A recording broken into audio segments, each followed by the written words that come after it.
ሰላም ጤና ይስጥልኝ ተመልካችና አድማጮች የቻናል ቤተሰብ ተከታታዮች ኮሎኔል ከሰዓታት በፊት መዘገብ ይታወሳል የመንግስት ሰላም ጥሪ ተቀብሎ መግባቱ ይህን በተመለከተም የተሰጠ መግለጫ በትንታኔ አስደምጣቸዋለሁ ምን ያህል የፋኖ ውርደትና የወረደ መሆኑን በግልጽ የሚያሳይ ነው መግለጫው እሱን ማስደምጣቸዋለሁ እንዲሁም በአማርኛ ስብሰባ የተካሄደበት ጠቅላይ ሚኒስትር ዶክተር አብይ ጅቡቲ እንዳቀኑ ይታወሳል ስብሰባውን በአማርኛ ነው የተካሄደ ይህን ጉዳዮችም በግልጽ እንዴት በአማርኛ የሚለው ጉዳይም የማስደምጣቸዋና ወደ ጉዳያችን ስናቀና ኮሎኔል ፈንታው ሞሀቤ መንግስት ያቀረበለትን ሰላም ጥሪ በዛሬው ዕለት ከሌሊቱ 9 ሰዓት ተኩል አካባቢ እንደተቀበሉት በኮሩ የሚገኝ የምስራቅ እዝ 46ኛ ክፍለ ጦር እንደተቀበለው የሀገር መከላከያ ሰራዊታችን ይታወሳል የፋኖ መግለጫ የሰጠ ግን ዛሬ ነው ጥር አንድ ሪፎርም ሲሰራ በግምገማ ላይ ከወረደ በኋላ እጁን ቢሰጥ ከስልጣን ስለተወገደ ነው እጁን ይሰጣል ይባል ይችል ነበር ካፒቴን ማስረሻ ሰጥ ሲሰጥ ወዲያው መግለጫ ሰጡ ኮሎኔል ፈንታው ሞሀቤ ዛሬም ሲሰጥ ዛሬ መግለጫ ሰጡ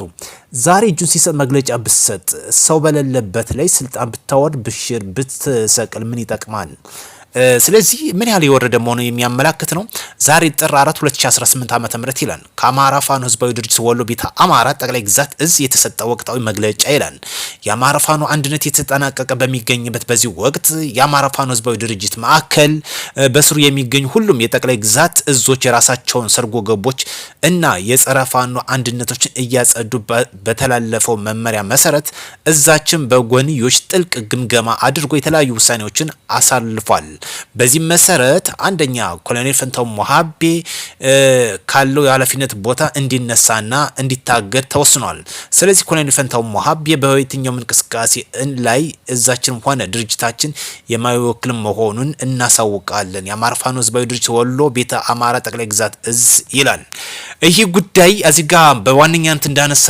ካስገደደኝ ትልቁ ቁም ነገር ኮሎኔል ፈንታው ሞሀቤ መንግስት ያቀረበለትን ሰላም ጥሪ ተቀብሎ በሰላማዊ መንገድ ገብቷል በሌለበት ላይ ይህ መግለጫ ቢሰጥ ባይሰጥ ምን ይጠቅማል አባላቶቹን በሱሪያ ያሉትን ተከታዮችን እንዳስከተለ መንግስት ያቀረበለትን ሰላም ጥሪ ተቀብሎ ገብቷል ስለዚህ የፋኖ ጉዳይ አይጠቅምም ወደ ሰላም እንመለስ በማለት የሱም ባልደረቦችን አስከትሎ ነው የገባው ስለዚህ ይሄ መግለጫ ከመግለጫ የዘለለ መሬት የሌለ ጉዳይ ነው ስለዚህ ኮሎኔል ፈንታው ሞሀቤ በአጠቃላይ የቤተ አማራ ወሎ የሚገኝ ዋና አዛዥ በመሆን ሲያገለግል የነበረ በስሩም ያሉትን አስከትሎ የገባ እጅግ እናመሰግናለን ቀሪ ወንድሞቻችንም አይጨልምባችሁ ያልሞተ ሰው ይገናኛል ይላል በሀገራችን ባህል መሰረት ስለዚህ እነዚህ ኮሎኔሎች በህይወት በመኖራቸው መንግስት ያቀረበላቸው ሰላም ጥሪ እንዲቀበሉ እድል አግኝተዋል ስለዚህ ቀሪ ወንድሞቻችን ይሄ እድል እንዳምልጣችሁ ሰላም ይቅደም መታመጡት ለውጥ ደግሞ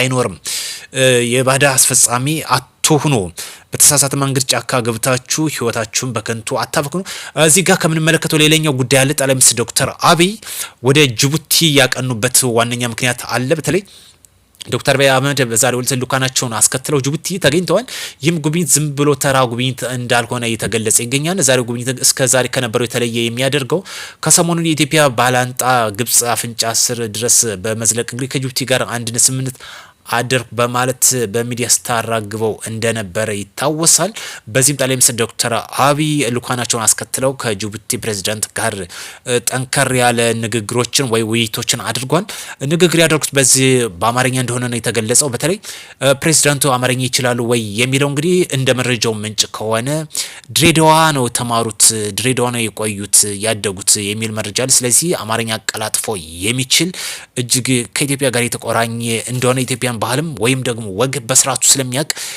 ከጅቡቲ ጋር የማይለያዩ ያን ሳንቲም ገጽታዎች መሆኑን በግልጽ ያሳያል ስለዚህ ዶክተር አብይ በቆይታቸው ጠንከር ያለ ግንኙነቶችን ወይም ደግሞ እልባቶችን እንዳስቀመጠ እየወጣ ይገኛል ዛሬ እጅግ ደስ ይላል ወንድሞቻችን እየገቡ ናቸው ፋኖ የምሰጠው መግለጫ ከመሬት የወረደ አለመሆኑን በግልጽ ብትረዱ ማሳሰብ እንፈልጋለን ሰው በሌለበት መግለጫ ወይም ደግሞ ሰው ስልጣኑን በራሱ ፍቃድ ከለቀቀ በኋላ መግለጫ እንደመስጠት እኮ ነው የናንተ መግለጫ አሁን እየሰጣችሁ የሚገኙት መንግስት ያቀረበለትን የሰላም መንገድ ተከትሎ ከገባ በኋላ የሚሰጠው መግለጫ ለማን እንደሆነ ትንሽ የሚያወዛግብ ነው ይሄ እልባት ያስፈልጋል ወይም እርምት ያስፈልጋል ከትናንት በስቲያ ማለት ነው ከትናንት በስቲያ ዛሬ ጥር 4 2018 ነው።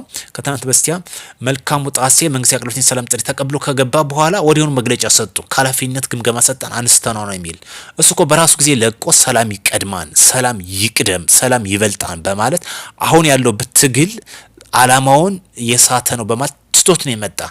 ስለዚህ ትቶት የመጣው መግለጫ አያስፈልገውም። ኮሎኔል ፈንታው ሞሀቤም አንዱ ይህ ነው። ይህ ትግል አላማውን የሳተ ነው። ሰላም ይቀድማን፣ ሰላም ሁሉን አሸናፊ ያደርጋን በማለት መንግስት ይዘረጋል ሰላም ጥሪ ተቀብሎ ገብቷል።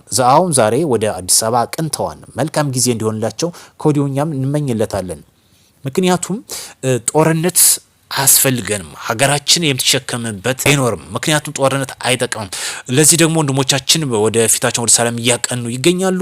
በዚህ አጋጣሚ እጅግ መናገር ከምፈልገው የጎጃም ዘራፊዎች ይብቃችሁ። የጎጃም ምዘርፉ ተደራጅታችሁ ምዘርፉ ያማረ የለውና እሱን ተውትና እነ ዘመነ ካሴ እነ ዝናው ልንገሩ ተደራጅታችሁ እየዘረፋችሁ ነው የሚገኙት። ተደራጅተው በስርዓት ተደራጅተው እየዘረፉ የሚገኙበት ሁኔታ ነው። የአደረጃጀት ሪፎርም ሰራ የምትሉት የዘረፋ ሪፎርም ነው የተሰራው። ጎጃም ላይ ያለ ነጋዴ በስርዓት እንዳይነግድ፣ ባለጸጋ ወጦ እንዳይገባ የተደረገበት ሁኔታ። ስለዚህ ይብቃችሁ፣ ዘረፋችሁን አቁሙ። ይሄ ዘረፋ ይቁም። ዱላው ጠንከር እያለ በእናንተ ላይ ማረፉን ይቀጥላል። ነገር ግን የወጣቱን አታስፈሉ። ትልቁ ነገር ይሄ ነው። እነ ዘመነ ነጻ ያወጡም፣ ራሳቸውም ነጻ ያልወጡ ሰዎች ናቸው። ምክንያቱም የሻቢያ ባሪያዎች ናቸው፣ የህወሓት ባሪያዎች ናቸው። እነዚህ ሰዎች ከዛ አመለካከት ነጻ ማውጣት አለባቸው። መጀመሪያ አማራን ነጻ እናወጣለን ካሉ ከነዚህ ባሪያነት ነጻ ማውጣት አለባቸው። ባለፈውም ከሰጠው መግለጫ ማንኛውም ነገር ከህወሓት ጋር አብረን እንሰራለን ብሎ በግልጽ የተናገረበት ነው። ይህ ሰው ራሱ ነጻ ሳይወጣ አማራን ነጻ ሊያወጣ አይችልም። ስለዚህ ወንድሞቻችን በግፍ እና በግልጽ በሆነ መንገድ መንግስት ይዘረጋላችሁ የሰላም ጥሪ እየተቀላቀሉ ነው። እኛም በእጅጉ ደስ ብሎናል። ገናም ይቀጥላል። ስለዚህ የጎጃም ዘራፊዎች ብትሰክኑ መልካም ነው። በሶሻል ሚዲያ የሚደረገው ጩኸት ወንዝ አያሻግራችሁም። አሁን ዛሬ የመንግስት የሰላም ጥሪ ተቀብሎ ስለገባ ዛሬ መስጠቱ መግለጫ የት የመጣ ነው? አያስፈልግም ብሎ ለቆ የመጣ ሰው መግለጫ መስጠት አይጠቅምም። ስለዚህ ኮሎኔል እጅግ በጣም እናመሰግናለን። ቀሪ ወንድሞቻችንም እንደሚቀጥ ተስፋ እናደርጋለን። ከዛ በላይ ግን በጣም ከማመሰግነው ካፒቴን ማስረሻ ሰጤ ፈርቀዳጅ የሆኑ ከፍተኛ የፋኖ አመራሮች ፈለግ እንዲከተሉ ከህወሓት ጋር አንሰራም በማለት ጠንካራ አቋም በመያዝ ከአማራ ክልል ፕሬዝዳንት ከአቶ አረጋ ከበደ ጋር የደረሰውን ስምምነት በጣም ማደንቀው እጅግም በሳል አመራር ነው። ምክንያቱም ካፒቴን አዝ በፊትም ሲሰራ የነበረ እጅግ ጥልቅ ወታደራዊ አቅም እንዳለው ይታወቃል። ዘመነ ከቁጥርና ከፊደል የዘለለ እኮ ስለ ወታደራዊ ምንም የሚያውቀው ነገር የለም። በየትኛው ዘርፍ ገብቶ ነው የሰራ ሲንገሩኝ? ካፒቴን ማስረሻ ሰጤ የሰራበት ጉዳይ ነው። መቶ አለቃ ካፒቴን ማስረሻ ሰጤ ማለት እንችላለን። ይህ ሰው የሰራ ነው፣ ልምድ አለው። ህወሓት ወዲያው አባረሩት፣ አሰሩት፣ ፈቱት። ምክንያቱም ለነሱ ስላልታዘዘ ነው። ፋኖ ትግል ገባ፣ አየው አቅጣጫውን ሰዓት መንግስት ያቀረበትን ሰላም ጥሪ ተቀላቀለ፣ አለቀ። ዘመነ ካሴ በየትኛው ትግል የገባበት የትኛው ግንባር የተሳተፈ ሲነገሩ? ጎጃም ላይ አሁን እያታገለ ነው እንጂ እየታገለ ነው አይደለም። አንሳሳት፣ ወደ ትክክለኛው መንገድ እንግባ። ዘመነ አሁን በሶሻል ሚዲያ ብቻ ነው እሱ የሚጮኸው እንጂ እየታገለ አይደለም። ወጣቱን እያስጨረሰ ነው የሚገኘው። ስለዚህ ሰላም ይቅደም፣ ጦርነት ይብቃ የመደምደሚያችን ነው። ቀሪ ወንድሞችም ይሄ ያያችሁ እንግዲህ በርካታ እንደሚገባ እንጠብቃለን። እኛም የተከታተልን እንዘግባለን። መልካም ጊዜ ይሁንላችሁ።